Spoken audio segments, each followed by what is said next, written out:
ഹബീബായ തങ്ങളും സ്വഹാബികളും പറയാണ്, ഹസ്ബുനല്ലാഹു വനിഅമൽ വകീൽ. അല്ലാഹു മതി. ഇത് പഠിച്ചവരാ. അതുകൊണ്ട് പ്രിയപ്പെട്ട സഹോദരങ്ങളെ, ആ റബ്ബ് തീരുമാനിക്കാതെ ഒരു സംഗതിയും ലോകത്ത് നടക്കൂല. ആ റബ്ബ് കണക്കാക്കാത്തതൊന്നും ലോകത്ത് സംഭവിക്കുകയുമില്ല. ഖുൽ ലൻ യുസീബനാ ഇല്ലാ മാ കതബല്ലാഹു ലനാ ഹുവ മൗലാനാ. പറയൂ നബിയേ, നിശ്ചയമായും നമുക്കെത്തൂല, നമുക്ക് പിടിപെടൂല, നമുക്ക് ബാധിക്കൂല.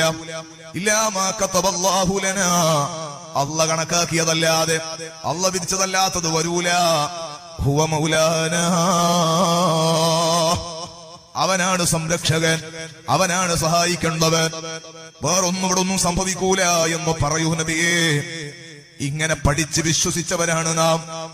എനിക്ക് പറയാനുള്ളത് അതല്ല. അതുകൊണ്ട് ഈ ദുനിയാവിലെ മുസ്ലിമായ മനുഷ്യനെ സംബന്ധിച്ചിടത്തോളം നമുക്ക് അത്തരം വിഷയങ്ങളിൽ ഒരു പേടിയില്ല. അള്ള കണക്കാക്കിയിട്ടുണ്ടോ? ഗവൺമെന്റ് മുഴുവനും നമുക്ക് അനുകൂലമായാലും, ജനങ്ങൾ മുഴുവനും നമുക്ക് അനുകൂലമായാലും, ഒരു ദിവസം ജയിലിൽ കിടക്കണം എന്നൊരു മനുഷ്യന്റെ പുസ്തകത്തില് അള്ളാഹു തആല എഴുതിയിട്ടുണ്ടോ? അവൻ കിടക്കാതിരിക്കില്ല. ഒരാളെ കൊടുക്കരുത്, ഒരാൾക്ക് അള്ളാഹു തആല അങ്ങനത്തെ ഒരു വിധി എഴുതിയിട്ടില്ല. അള്ളാന്റെ തീരുമാനത്തിൽ അങ്ങനെയില്ല. ജനങ്ങളെല്ലാം തീരുമാനിച്ചാലും അത് നടക്കുകയുമില്ല.